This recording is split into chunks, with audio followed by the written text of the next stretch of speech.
FY26 earnings conference call hosted by Axis Capital. As a reminder, all participant lines will be in the listen-only mode, and there will be an opportunity for you to ask questions after the presentation concludes. Should you need assistance during the conference call, please signal an operator by pressing star then zero on your touchtone phone. Please note that this conference is being recorded. I now hand the conference over to Mr. Nishit Jalan from Axis Capital. Thank you, and over to you, sir. Thank you, Yusuf. Good morning, everyone. Welcome to Q4 FY26 post-results conference call of Endurance Technologies. We are pleased to host the senior management of Endurance today. We have with us Mr. Anurang Jain, Managing Director, Mr. Massimo Venuti, Director and CEO, Endurance Overseas, Mr. Rajendra Abhange, Director and COO, Mr. Raja Gopal Sastry, Group CFO, and Mr. Raj Mundra, Treasurer and Investor Relations. I'll now hand over the call to Mr. Anurang for his opening remarks, post which we can start with the Q&A. Over to you, Mr. Jain. Yes, thank you, and good morning to everyone. As we close quarter 4 of FY26 and reflect on the full financial year, the global environment has become more complex. The escalation of conflict in the Middle East and disruptions in key shipping routes have led to volatility in energy, logistics, and supply chains, with implications for input costs and availability of raw materials and energy sources. On the domestic front, India's economic performance has remained strong through FY26, supported by steady consumption and investment activities. The GST rate rationalization implemented in September 2025 continue to support demand across the automotive sector in the second half of the year. Inflation remained within the RBI's tolerance band through most of the year. The RBI lowered the repo rate by a cumulative 125 basis points during FY26 to 5.25%, and in April 2026 kept the rates unchanged.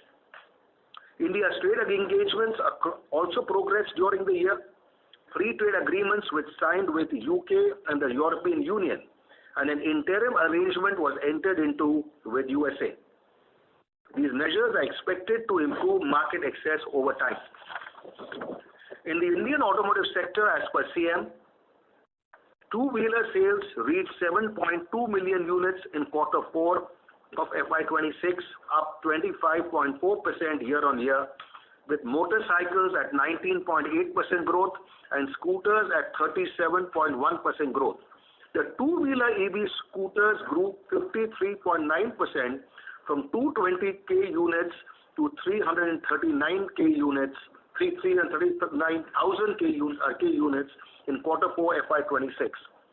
Passenger vehicle sales increased by 14.4% to 1.6 million units, while three-wheeler sales rose 32.2% to 0.3 million units. While end users look for more options, OEMs have targeted higher market share by way of product launches and pricing actions, even as the transition towards electric vehicles continues. In the European Union, new car sales saw a year-on-year rise of 4% in quarter 4 FY26, with Italy and Spain recording high single percentage growth, while France recorded a degrowth. In quarter 4 FY26, new car volumes in Europe, there was a 19.4% share of battery electric vehicles, 9.5% share of plug-in hybrids, and 38.6% share of hybrids. So roughly 2 out of 3 vehicles being sold in the European Union are either electric or hybrid.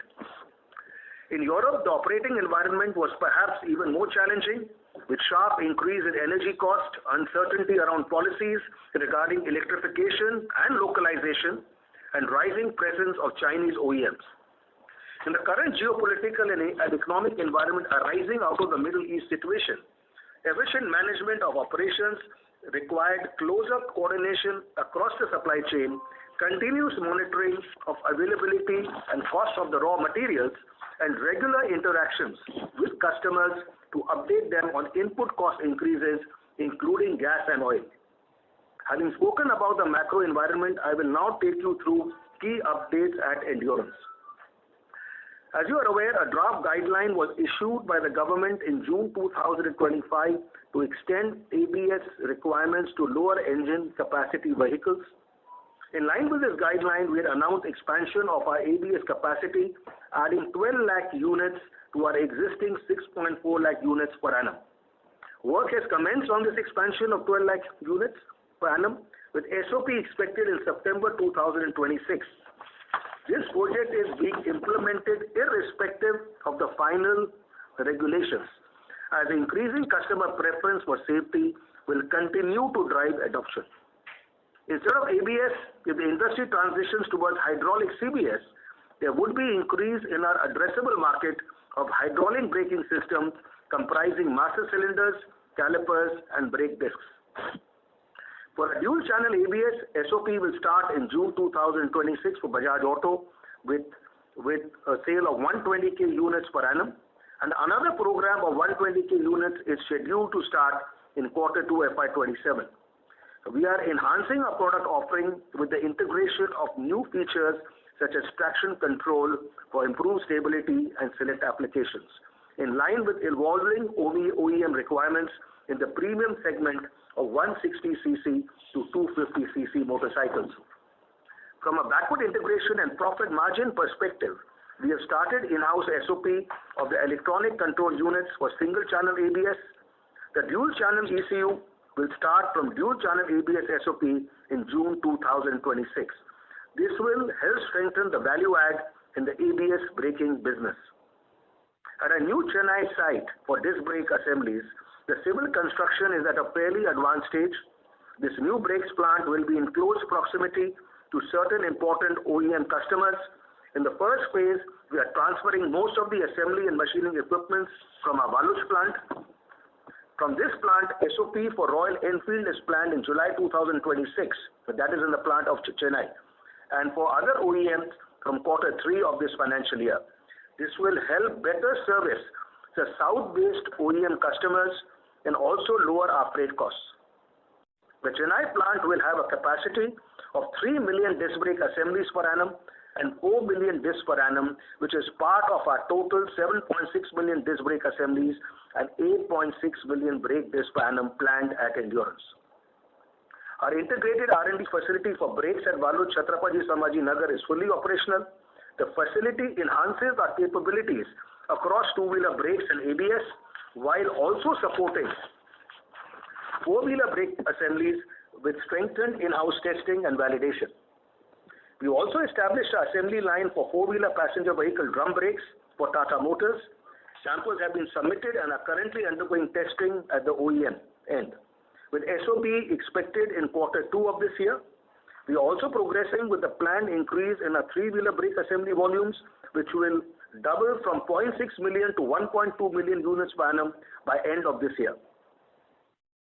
In view of our plans to manufacture electronic control units for ABS and with higher volumes of battery management system needs indicated by our OEM customers, we have ordered a new surface-mounted technology line at Sambhaji Nagar plant, which is expected to be installed in June 2026. For our Auric Shendra plant, we continue to win new business. Cumulative orders will translate into peak annual business potential of rupees 513 crores. These orders are from a large US EV OEM for automotive as well as non-auto applications, from Jaguar Land Rover as well as from Yazaki and Valeo for electric platforms of Mahindra and Tata Motors. SOP for key programs are expected to be staggered between Q1 and Q3 of this financial year, with peak sales being reached by FY29. This plant has new OEM clients with highly sophisticated aluminum casting machines and surface treatment process and equipment. In parallel, we are building depth across our existing casting operations.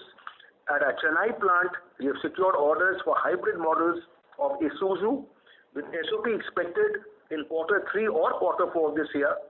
Various orders won from Hyundai and Kia will have SOP in Q4 of this financial year and in Q1 of FY28. For this expansion, a new 1600-ton die casting machine has been planned. The presence of multiple global OEMs in this region enables deeper engagement, and we are in active discussions with new OEM players for which the plant is undergoing audits and evaluations. At our Vallam plant, also in Tamil Nadu, we are seeing ramp up in volumes from Ather Energy. At our Chakan Pune die casting plant, we are expanding our business for machined aluminium castings across existing and new programs of Tata Motors and Mahindra. We are seeing strong traction at this plant, with demand from these OEMs increasing by approximately 34 to 40% in this year. At our Auric Bitkin alloy wheel plant, the focus during the quarter has been on being ready and ramp up across multiple programs. We have completed key customer validations. In January 2026, we crossed 100,000 wheel sales, marking an important milestone.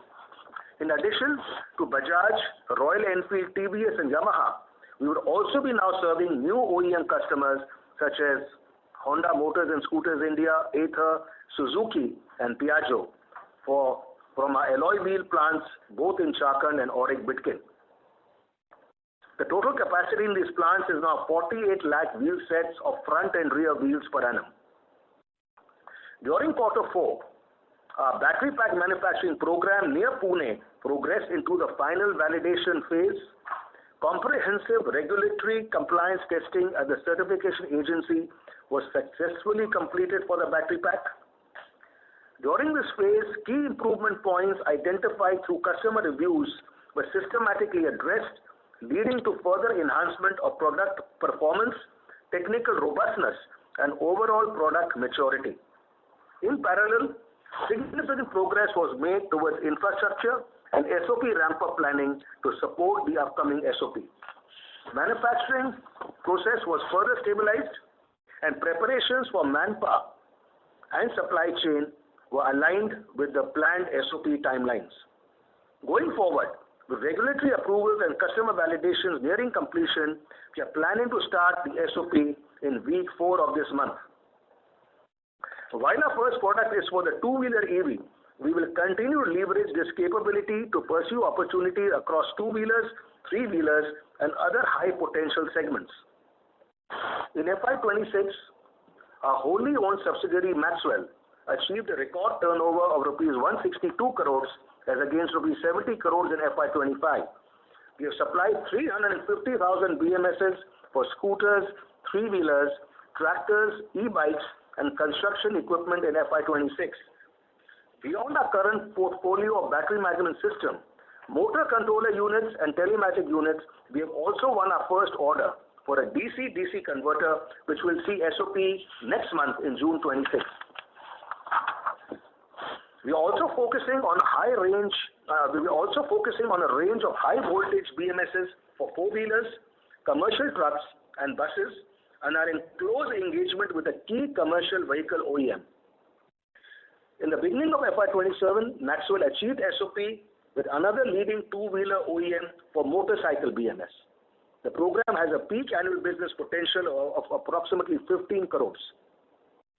At Maxwell, we have won rupees 56 crores of new business in FY26, which has taken the total cumulative orders won to rupees 247 crores per annum, which will peak in quarter 2 of the next financial year.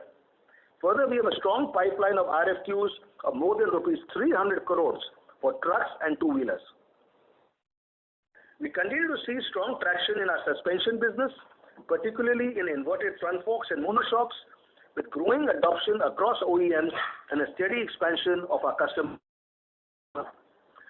With increased adding assembly lines, which will take our monthly sales of inverted front forks from 60,000 units to 75,000 units per annum by June 2026, and to 100,000 units per month by the end of FY27. This is a huge increase. In oil and gas filled monoshocks, demand is also increasing, with platform transitions from twin shocks oil and gas filled shockers to monoshocks in the 150cc to above bikes. Our aluminium forging business continues to scale in view of higher captive consumption due to growth in our inverted front fork business, and our aluminium forging component product supplies to Royal Enfield, Jaguar Land Rover, and a leading German OEM. We are progressing with the addition of a fifth aluminium forging press. All our presses will be set up in a new forging plant at Chhatrapati Sambhaji Nagar, which will start SOP in Q3 of this financial year. On the business front, execution is underway across key programs. Supplies to Royal Enfield will begin in June 2026, which is next month, while supplies to Jaguar Land Rover is scheduled for August 2026. For the leading German OEM, samples have been submitted and the SOP is expected towards the end of this financial year. These programs will support expansion of our customer base in the aluminium forging business. In the non-automotive segment, the solar damper business continues to remain steady. We have won business of solar dampers from a Spanish client and won business for solar dampers and solar actuators from a US client. The total business won is rupees 118 crores for solar dampers and rupees 227 crores for solar actuators, totaling rupees 345 crores of business. The solar actuator business will start from half 2 of this financial year from our new building, which is at our Sanand plant in Gujarat. In the transmission segment, we had expanded our presence with the introduction of the assist and slip clutch assemblies for Kawasaki in Q3 FY26 and for Royal Enfield in Q4 FY26, introducing our Italian subsidiary Adler's Technology into the Indian market. The SOP for Bajaj Auto is expected in Q2 of this financial year. In our four-wheeler drive shaft program, we have installed the assembly line and completed internal validations. The SOP for Tata Motors will start next month in June 2026. For three-wheeler drive shaft, we have won business from Bajaj, Mahindra, TVS and EKA Motors. With the above, the drive shaft business will cross rupees 100 crores in this financial year. A key focus area of our FY27 CAPEX budget is automation. We are undertaking these targeted investments across existing plants to enhance quality, improve consistency, and drive operating efficiency. Our India CAPEX in FY26 was approximately rupees 800 crores compared to rupees 600 crores in the previous year, which is FY25, and was driven by new plants and investments in new growth areas. We expect capital expenditure in FY27 to remain similar to FY26. Under the Maharashtra Package Scheme of Incentives 2019 scheme, we had received an addendum taking our incentive up from rupees 600 crores to rupees 858 crores. These incentives will be availed through the Industrial Promotion Subsidy by way of a state GST refund broadly over a 7-year period. We are uniquely placed to avail more incentives with several of our plants located in Chhatrapati Sambhaji Nagar and serving OEM customers within the state of Maharashtra. Let me now give you a gist of orders won during FY26. Note that the business value for new orders is without including new orders from Bajaj Auto. The overall order win in FY26 in India business was rupees 1,596 crores, of which 1,579 crores is new business, so it's largely new business. This includes the business win of rupees 300 crores per annum for battery packs at our Talegaon Pune plant and rupees 56 crores per annum of new business wins at Maxwell. A four-wheeler non-automotive business win in FY26 stands at rupees 743 crores, is almost half of the total order intake. These wins include orders from Tata Motors, a large USA EV OEM, Hyundai, Kia, Isuzu, Mahindra, Graziano, and the two clients in the non-auto solar space. During Q4 FY26, we won rupees 316 crores of new business, of which rupees 227 crores was in the four-wheeler and non-automotive space. These customers included Tata Motors, Mahindra, the large USA EV OEM for four-wheeler castings, Ather Energy and Greaves for two-wheeler brakes, and Royal Enfield and Piaggio for two-wheeler alloy wheels. And the two clients in the solar space were for dampers and actuators. Cumulative India business wins for electric vehicles in the conventional product areas stand at rupees 1185 crores, Without considering Bajaj Auto wins, this reaches rupees 1,368 crores per annum of orders if we include the Bajaj Auto business, EV business. The total electric vehicle business win is rupees 1,724 crores per annum if we add Maxwell and the battery pack business. The overall total orders won now in products other than Maxwell and battery pack orders since FY22 stands at rupees 5,323 crores, out of which rupees 4,593 crores is new business, and this will peak by FY29. In Europe, the industry continues to operate in a challenging environment shaped by the Middle East crisis, high energy costs and interest rates, duties imposed by USA, increased competition from Chinese OEMs, and muted automotive market growth. In spite of this backdrop, our European operations have continued to sustain profitable growth through both the existing business as well as through M&A. Our acquisition of Stöferle was completed in April 2025. So in our Europe business, we have booked orders worth 15.8 million euro in FY26. This includes large machine casting orders from Volkswagen and Porsche and certain plastic injection molding parts for EVs. Aftermarket business in India is a strategic priority for us. We have set ambitious growth goals till 2030. We have prepared a comprehensive long-term capability-focused blueprint incorporating the voice of our team, our channel partners, retailers, and mechanics. We are focusing on building long-term partnerships with distributors who have the right mindset and are aligned to Endurance's vision. In addition, we are driving secondary demand generation with retailers and mechanics for the domestic business. We have launched a mechanic loyalty program, conducting trainings with certifications on BS4 to BS6, trainings on EVs as well as product fitment, organizing health camps, and providing scholarships to children of our top mechanics. We are the first in the industry to deploy AI-enabled tech platform to drive secondary order maximization. We have understood the voice of our stakeholders in each country we are present in and have created a unique value proposition. Our customized offerings provide us a competitive edge in each geography. Our teams are based locally in each continent to be in close proximity of our key stakeholders and to build capabilities to meet the changing requirements. We are also driving a holistic program to build capability of our aftermarket sales team and to empower them with the right tools and skills to become strong business leaders.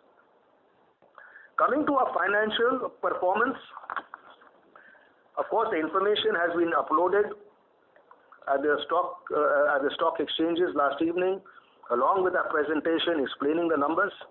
I will, however, highlight some key numbers.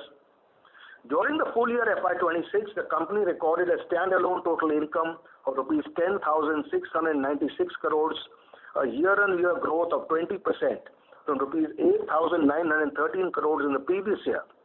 EBITDA grew 11% from rupees 1,218 crores to rupees 1,351 crores with a margin of 12.6%. The profit after tax grew 8.1% from rupees 679 crores to rupees 734 crores. The profit after tax was at 6.9%. In the full year FY26, our consolidated total income grew 26.1% over last year, from rupees 11,678 crores to rupees 14,720 crores. The EBITDA grew 25.3% from rupees 1,668 crores to rupees 2,090 crores, and our margin was at 14.2%. The consolidated profit after tax after the impact of the new labor codes in India and on the Indian operations grew 13.8% from rupees 836 crores to rupees 952 crores at a 6.5% PAT margin. During quarter 4 of FY26, the company recorded a standalone total income of rupees 2,975 crores, a year-on-year growth of 31.1% from rupees 2,269 crores in the previous year. EBITDA grew 13.7% from rupees 326 crores to rupees 371 crores with a margin of 12.5%. The PAT grew 20.5% from rupees 174 crores to rupees 210 crores. The PAT was at 7.1%. In quarter 4 FY26, our consolidated total income grew 37.3% over quarter 4 of the previous year from rupees 2,998 crores to rupees 4,116 crores. The EBITDA grew 30.8% from rupees 457 crores to rupees 598 crores. Our margin was at 14.5%.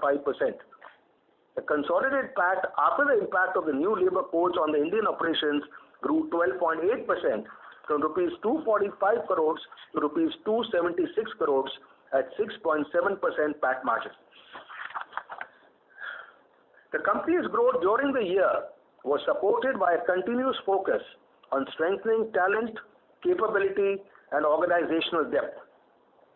Through hirings for key positions, succession planning, job rotation, we are building a future-ready talent pipeline.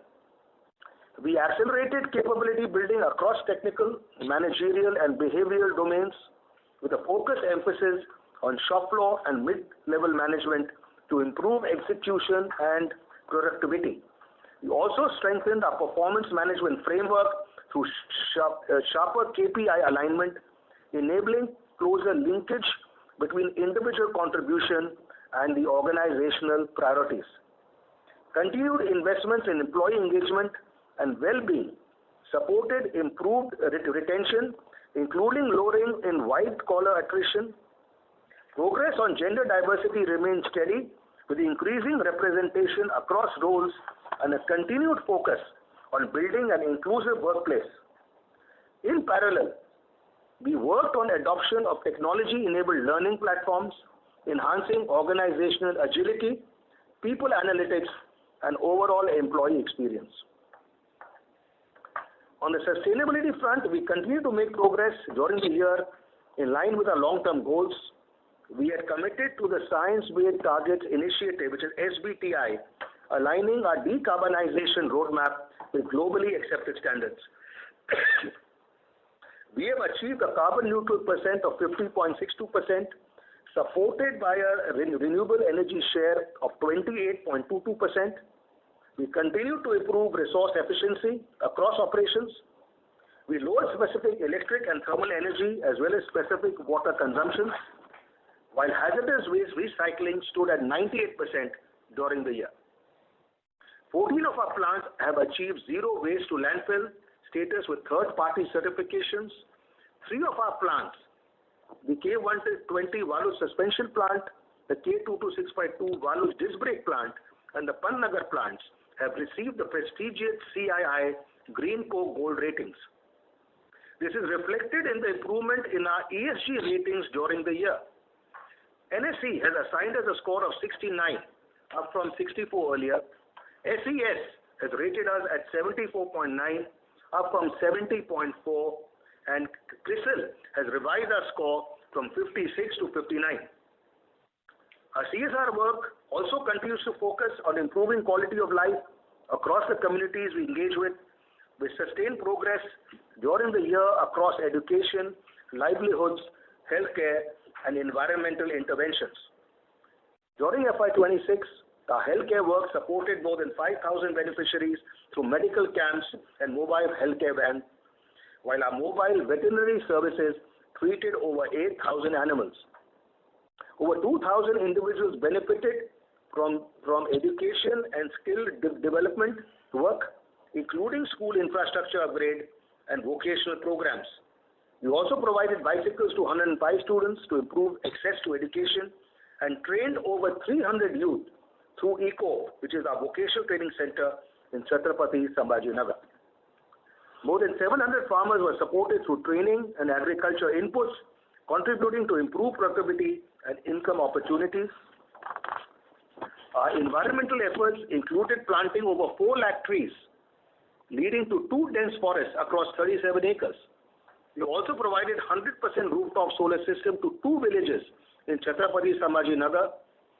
Basic infrastructure across villages was strengthened through water management and sanitation interventions, including construction of household toilets and soak pits.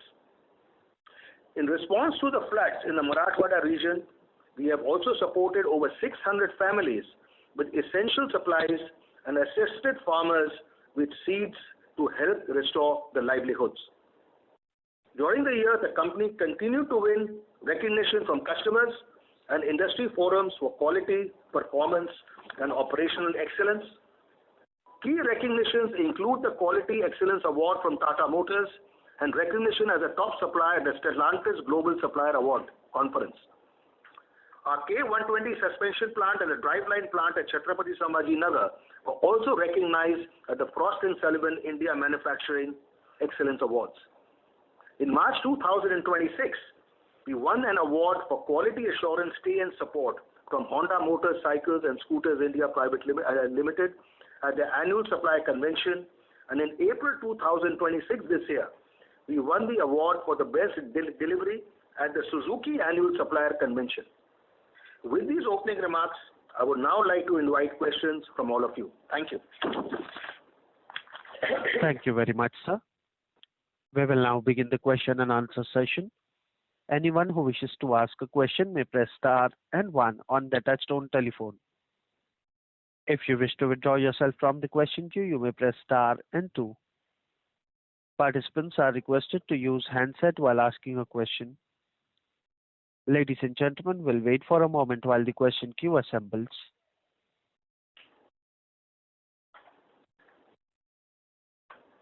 First question is from the line of Mumuksh Mandlesha from Anand Rathi Institutional Equities. Please go ahead.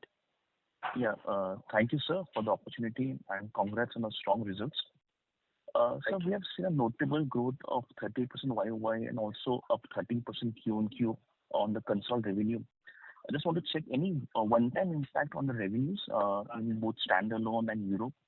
Anything to call out, like something like price hike, which impacted the numbers?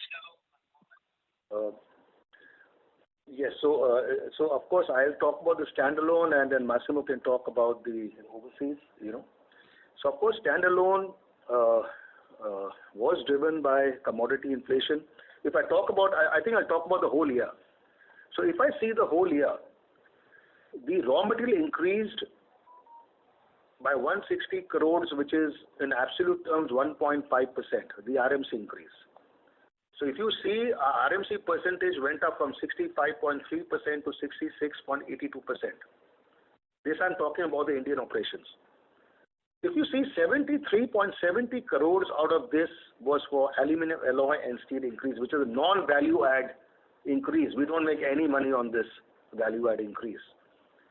And we had 31.3 crores from outsourcing cost due to large increase in volumes, as you know, post GST guidelines. We never expected such growth, to be honest. But with the 10% lowering of GST, the volumes really went, and we did not have enough capacity in-house. For example, for products we do in-house like bottom cases for our front forks, so we had to outsource them at higher prices. That was the impact of 31.3 crores. 13 crores, we had a quarter lag in the proprietary business, especially from Bajaj, which was started first time. That means the previous 3 months we used to get in the next 3 months. This had an impact of 13 crores. 25 crores, there were some one-timers like you asked me, which was last year, which was in a conversion cost increase, which was about 13.2 crores. And there was also a 12.3 crore reversal of a cost provision due to due to a higher pricing by this OEMs. That was totaling about 25 crores. So it was for conversion cost increase as well as price correction by some of the OEMs. There was 25 crores, which did not happen this year. I mean in FY26. 9.5 crores were corrections due to decrease in price due to some adjustments in components like springs, for example. And the 5.2 crores were the impact of the new plant at Auric Bidkin, which is for two-wheeler alloy wheels. So, but I cannot consider everything as RMC impact. If I just take the 73 the 73.7 crore impact of alloy and steel, which is completely a non-value add. So if you see the numbers from that angle, our EBITDA margin instead of 12.6 should have been 13.3%. So just to give you some idea what has happened. Got it. So in a way, sir, this RMC 73.7 crore was also on the top line, it would have impacted that much percentage, right? Correct. Absolutely. So if you take that out and you take our margin divided by net of that for the year, then the margin will look at 13.3% instead of 12.6%. Got it, sir. So on this, I was checking on the PPT. As per PPTs, electricity gas cost in Europe has gone up. Do you see any further increase on it? And also, how is the pass-through happening, sir? So as you know, the government has increased petrol and diesel prices this morning, as well as the LPG. I'm sure that you heard about that. Of course, this will impact us. We are in touch with all our customers for these increases. On these conversion cost increases, conversion cost increases not very easy to get from customers, but we are doing our best because these increases are quite high. Fuel prices already have gone up by 50%. So this is something we are engaging with every OEM as a price increase for this. So as far as conversion cost is concerned, that's the reason. As far as the aluminum alloy, where we've been largely affected also since March 26, has been on the aluminum alloy. Apart from shortages, there have been large increases in the rupees per kg costs, March as well as April. This we are totally engaged with the OEMs. Many OEMs have already confirmed the rate. Some have given the emails or PO amendments. Some are still awaited. It's challenge when you ask for such large increases from customers. It's not that easy. So it's a WIP, I would say. But we are quite confident that our customers would be fair and we would get these increases. On the conversion cost, we'll put our full efforts. But that's not a normal thing to get conversion costs, but these are very, very abnormal increases. And this is something we are assertively after all the OEMs to give these increases to us. And so, European. Europe. So Massimo, about the gas and aluminium. Okay, so first of all, I answer to the first question regarding the turnover of Europe. In the quarter, the European company closed with 106.9 million euro of turnover compared 80 million of the previous financial year, with a growth of 33.6% in terms of turnover. Speaking about the year-to-date, the total financial year, Europe closed with 391.7 million euro compared 303.9 of the previous financial year. Please consider that the company grew 28.9% total financial year, and also without consider the acquisition of Stefferle. In the quarter, in the total financial year, the company grew compared to the previous year. The market, as Mr. Jain told you, closed with 4% of increase compared to the previous year in the quarter 4 and 3% total year. But please consider that without consider the imports from other countries, the market was more or less stable. And so also in this financial year, Endurance Overseas overperformed in terms of turnover compared to the previous financial year. Speaking about the energy, for sure we have had an increase in the last 2 months due to the war in Iran. But as you know, unfortunately, if we compare the situation compared to the previous year, also in the previous year was very bad due to the war in Ukraine. And so every day we fight with this kind of problem. But I repeat, despite the increase of energy costs in the previous quarter in Europe, due to the important increase of volume, we have been able to optimize the bid, and we closed with 21.9 million euros, and so it means 20.5% of EBITDA in the quarter, and with an increase of 49.1% compared to the previous year. This was the best quarter of Endurance Overseas in the history. And speaking about the year to date, we closed with 72.4 million euro of EBITDA. It means 18.5%, with an increase of 41.7% compared to the previous year. So in this moment, despite the situation and generally speaking, the environment is not positive, we are performing very well. So Massimo sir, just basically, you are able to basically manage it through the growth and also some pass-through, right? the energy cost? Yes, we are managing the situation, and we are discussing for the customer for the future months. For sure, if the situation continues like this, we have to ask the support of them. But as in the past we received some from them availability to discuss, we are optimistic. And let me say, in the previous quarter, if I compare the energy cost of the quarter compared to the previous financial year, there was an increase of 5%. Nothing special. We are managing the situation more in the gas compared to the energy. The big increase was in the month of March. April is, in this moment, is more or less under control. Got it. And just on this quarter, we have done a very good margin, more than 20%. Anything to call on, sir? What drove? Is it more for revenue growth, sir? I explained to you why the margin was positive in Europe, because usually we try to do an analysis of the turnover compared to the registration. But in this case, it's not.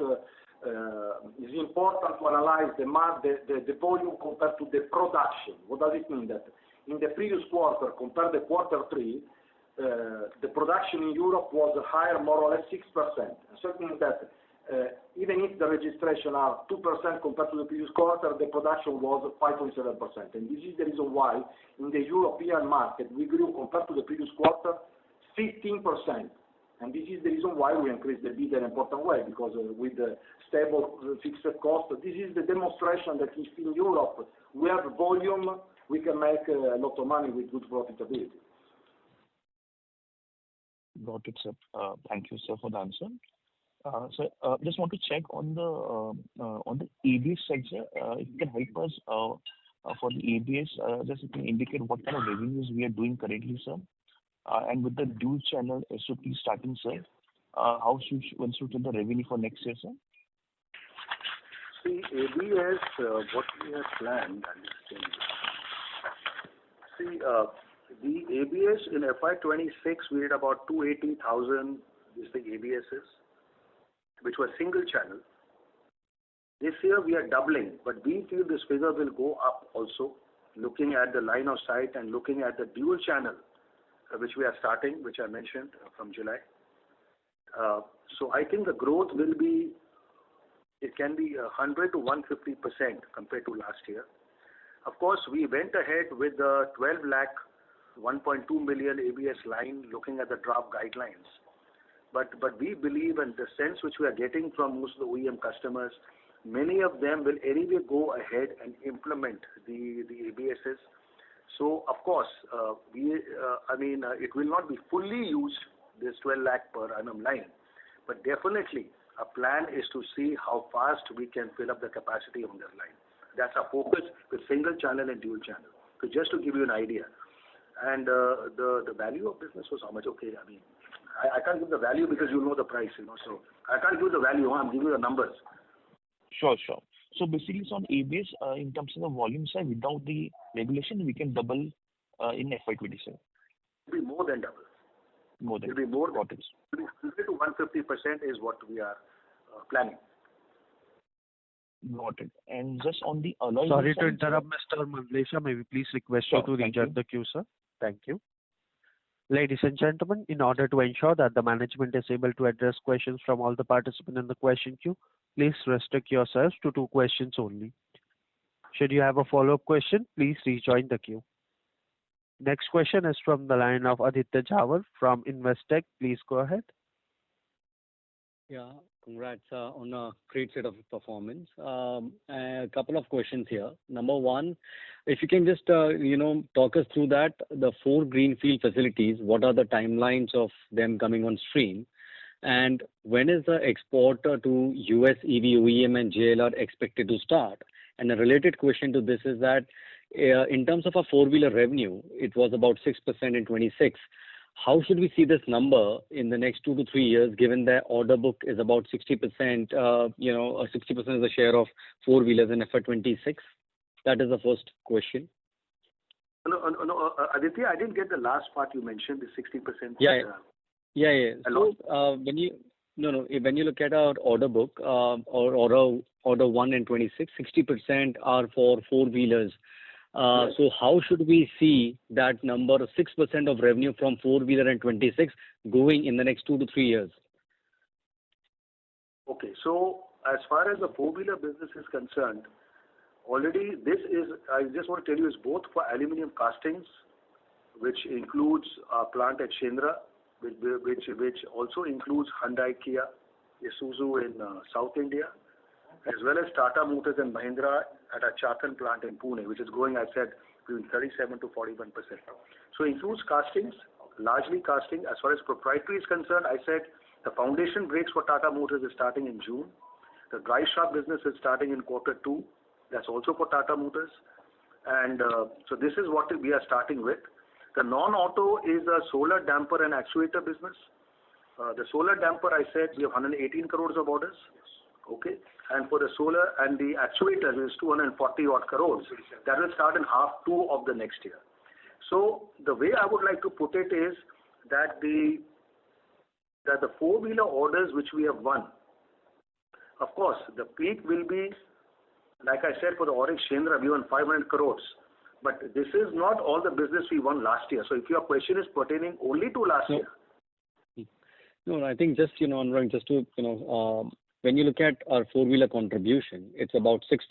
Putting all the things into perspective, how that 6% will look like in 3 years down the line.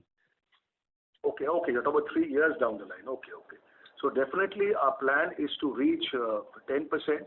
But the question in the 10% is because it may look as a lower number, but the sales are also growing. I mean, if you see the sales growth which we have planned in the next 3 to 5 years is very large. So today, if it's 6%, 10% will be, now if you want a figure from me, that's a figure I have to think and tell you later, okay? Sure.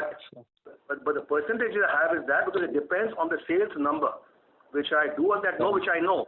But I'd rather not talk about the future 3 years from now, But definitely you will see with the Auric Shendra, with Tata Mahindra, with our plants in Chennai and Vallam, and the proprietary business, you will see a very good traction towards the four-wheeler percentage. That's for sure.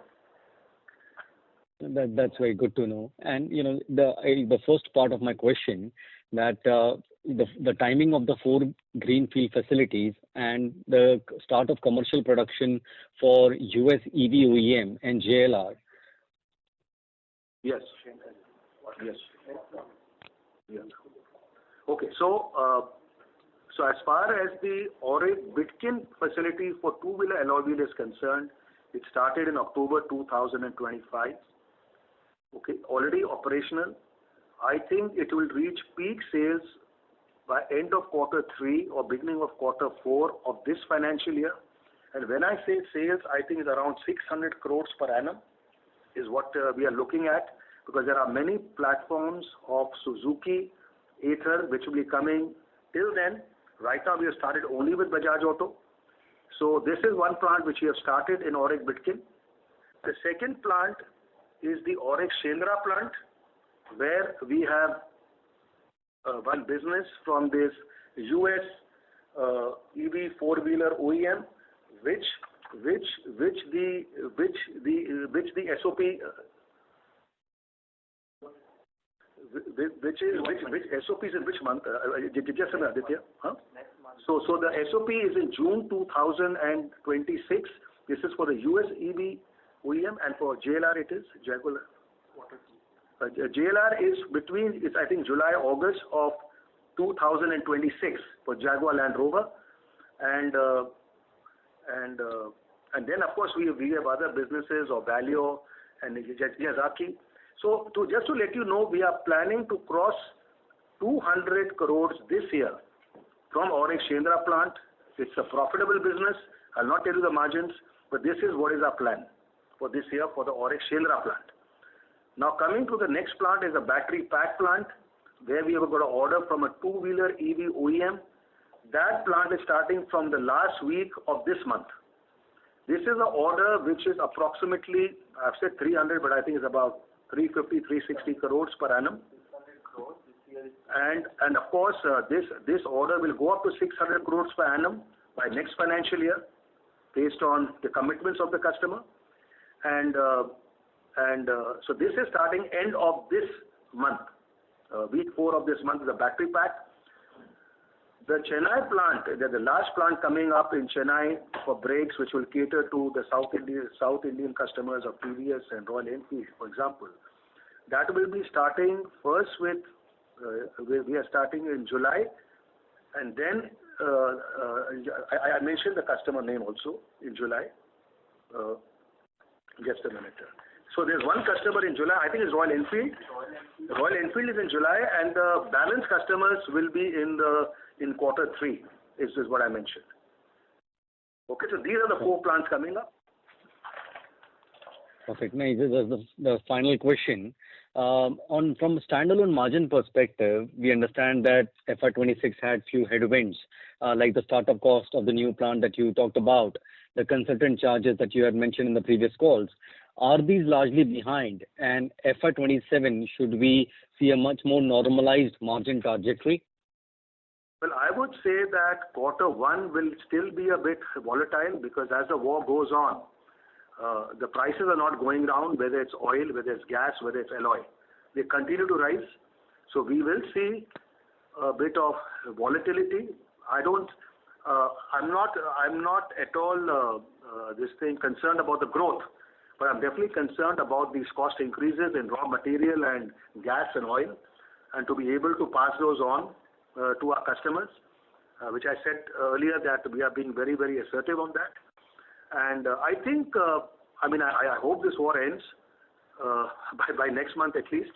And then I think once the war ends, though it will take some time to normalize, but I see, much better numbers from quarter 2. But that doesn't take away the fact that we are focusing on profit improvement. So those actions are already on.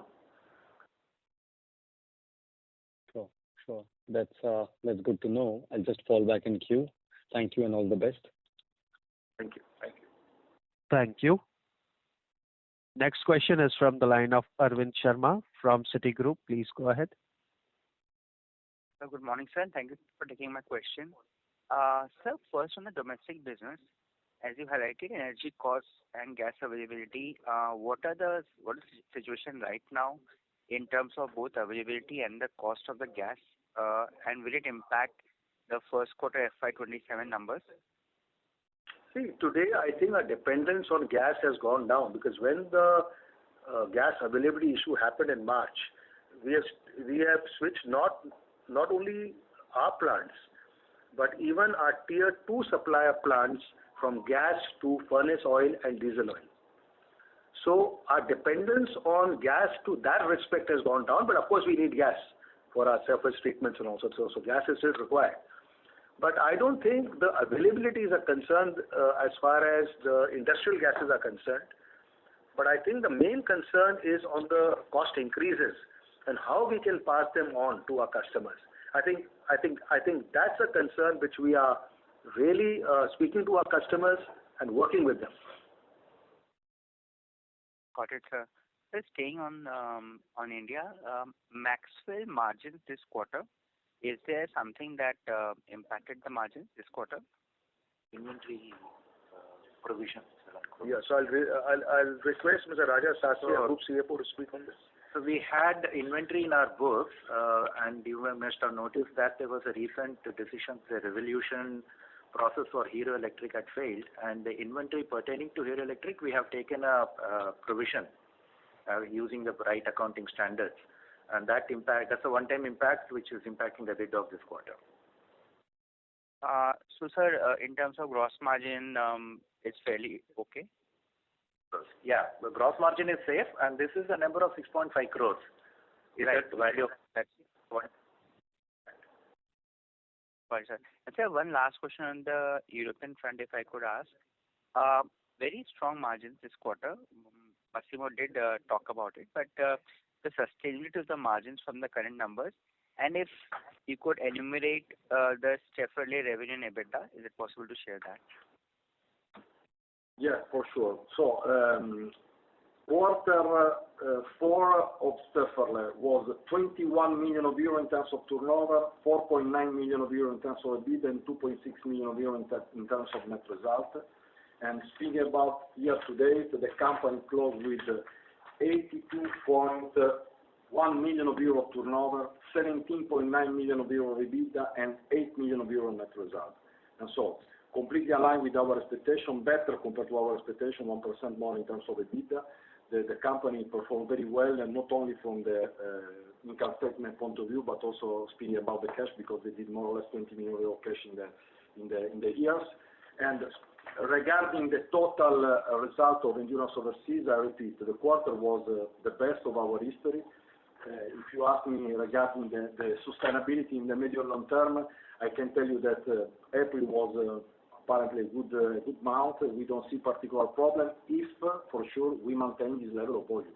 If the market grow and the production grow, we are able to optimize our contribution margin and to improve our EBITDA. For sure, energy continues to be a problem. Please consider that if we compared to the previous year, more or less we are in the same condition, 5-6% more. But I remind you that if I compare with the 2021, we are paying the energy 3 times, 140 euro per megawatt compare 44 euro, and the gas 42 euro compare 13, 3 times compared to years ago. But every day we have an issue, as you know, unfortunately in Europe. Last year was the war in Ukraine, and now there is also the situation in Iran. So we have to try to overcome this problem in some way, making efficiency and increasing the productivity in our process. And the last quarter we have been able to do this. For the future, I'm not worried about the situation of the market. I'm worried about the situation of volume. So this is for sure.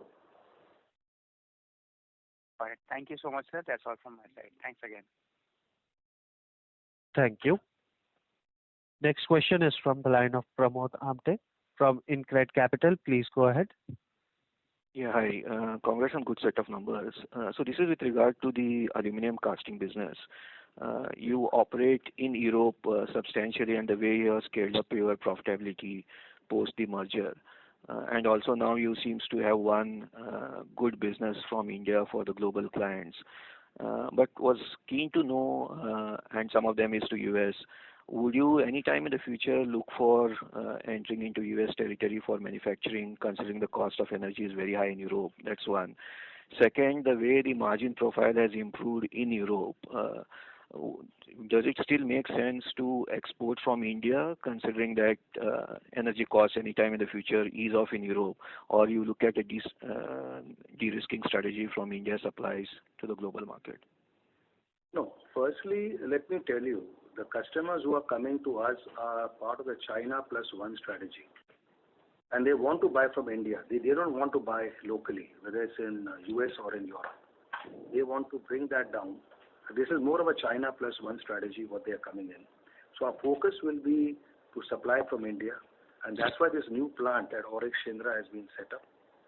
And our aim is to really grow the business. We have enough land there. In fact, we can expand in the existing 11 acres, and we have another 24 acres of land where we want to expand here. And this is our focus. If we do a good job of supply and quality, there's a tremendous potential of growth in this business, and that's how we are going about it. So we have no intention to put up any plant in US or Europe, because this is not what the customers are looking at. They are looking at a best cost base in a country like China or India, and we become a part of the China Plus One strategy, which they have already planned, and they're going ahead. Sure, that's useful. And second, considering the wide fluctuation in the raw material cost, how do the cost escalation clauses are different for India versus European business, if we are to get the nitty-gritty right? As far as castings is concerned in India, the same quarter increases we get it. The question is the negotiation of what we pay to suppliers versus what customers sometimes think the price should be. But that is a negotiation which normally we do arrive at the right solution. So that is the same quarter. The issue happens in the proprietary products. And now with Bajaj, like I said, with a quarter lag, which has impacted a bit of our cash flow also, is that the 3 months we get in the next 3 months. So here what we are requesting the customers are for the spot increases. because the fluctuations are very high. We cannot wait for 3 months to get these increases. So that is where the work is on right now. Some have agreed, some are still to agree. And similar contracts work for Europe, or they are different? Europe, Master? Yes, in Europe is more or less the same. As you know, we have a clear view with our customer, and we change the price quarter per quarter, considering the leverage of the price of the previous quarter. And so it means that in our profit and loss, we have an impact only if the price of aluminum continues to grow. But at the end of the day, it's rolling, and so we have a particular impact, and we try to fix the price with the same index also with our supplier. So in this moment, absolutely it's not a risk. The only problem is that, as you know, if the price of material continues to go up, only for window dressing, let me say, the percentage of EBITDA go down, but in total value continues to grow. So no particular issue. Sure. Thanks and all the best. Thank you. Thank you. Next question is from the line of A. Sriram Palanipal from iThought PMS. Please go ahead. Thanks for the opportunity, sir. So, in coming years, can we expect a similar order book run rate similar to FY26? And when we mention peak sales, does it mean the complete realization of sales orders, sir? Yes. When I say peak sales, is a complete realization. If I say 513 crores, and Oryx Shendra is in FY29, that's a peak sales. But that doesn't mean that we are not taking more orders. So to answer your question, the run rate, our target would be to have the same run rate, and we will do our best for that because like I've said in the past, that we have to also supply all our product segment now with electronics included, which includes BMS and includes the battery packs also. We have to supply to all the customers, which we are not doing today. So that itself is a growth driver for us.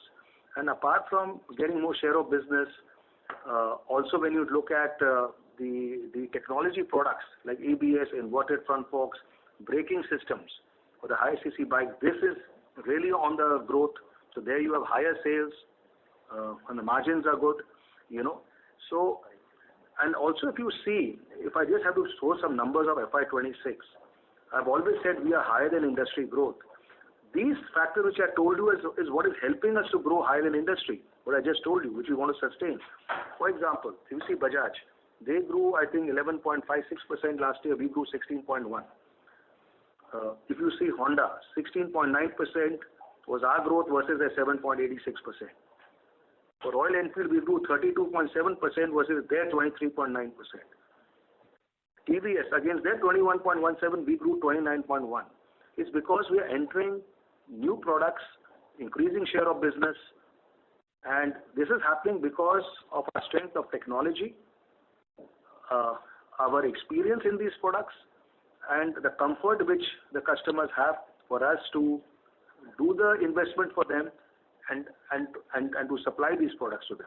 Because most of these products we are there between 15 to 25 years, whereas you say brakes, suspensions, mainly castings, so 35 years. So